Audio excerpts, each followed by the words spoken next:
Sada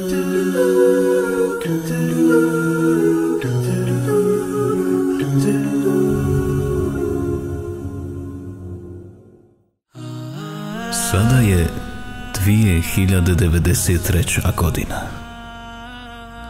Ti i ja smo pokriveni velom zaborava.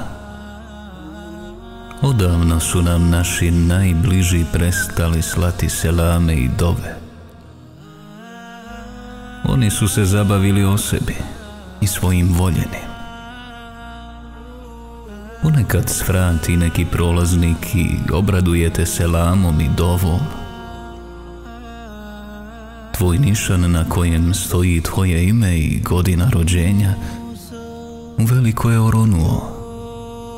Jedva da se vidi od trave i busenja. Da, i ja i ti smo imali voljene i bili smo voljeni. A sad naše prostrane kuće zamijenjene su tijesnim kaburima. Svaku noć, svako jutro meni i mojim komšijama se prikazuju naša mjesta u džennetu i džehennemu, ovisno ko je sebi i kakvo vječno prebivalište pripremio.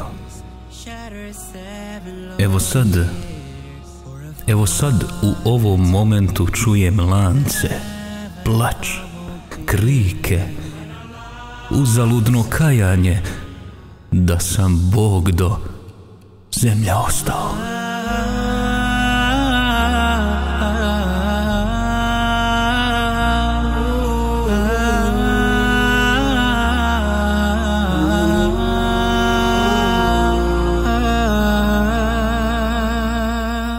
Čujem i malo podaljeg komšiju kako smirenim i spokojnim glasom u blagostanju ponavlja: moj namaz, moj spas.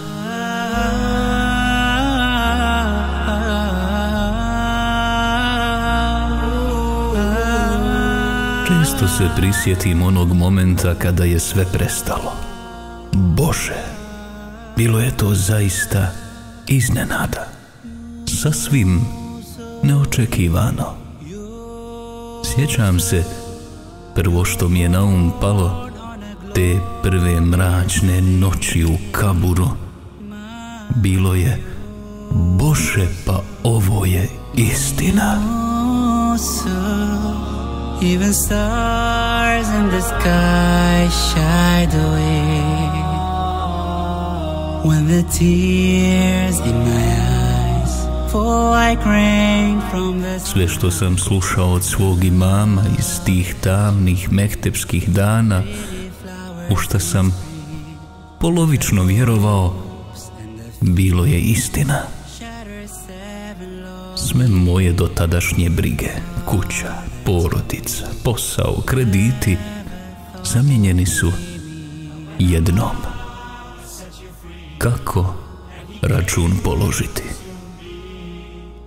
Svakodnevno se prisjetim i tog tada meni čudnog mladića koji je svakim danom u gotovo isto vrijeme prolazio pored moje kuće. Znao sam kuda ide, ali sam se trudio da o tome ne mislim, znajući da sam tim putem i ja trebao krenuti, jer bio je to pravi put.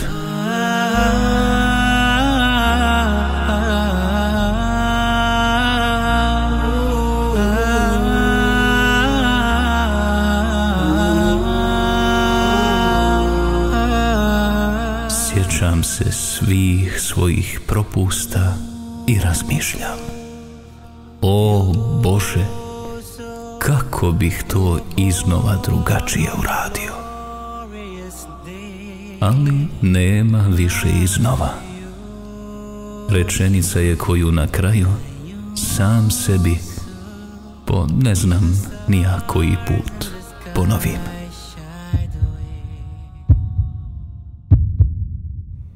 Evo, ponovo čujem onog istog čovjeka. Moj namaz, moj spas.